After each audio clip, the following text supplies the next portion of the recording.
Pemirsa, pemargin vaksinasi COVID-19 Ring Denpasar Katar Kayang sampun memargi kantos 4%.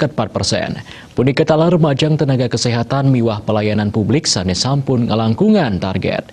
Romangkin vaksinasi katujuan majeng krama utamanipun majeng krama sane mayu selangkungan pelekutus warse.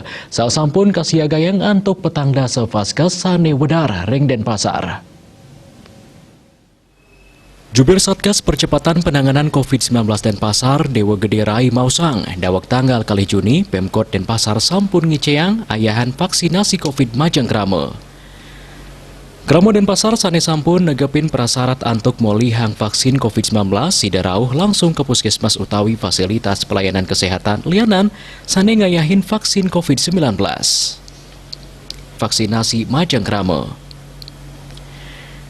Kawiwohin yening desa arse antuk ngelaksanayang vaksinasi massal, sida ngajuang permohonan sadurungyane, mangda sida nabdabin kawentenan tenaga kesehatan.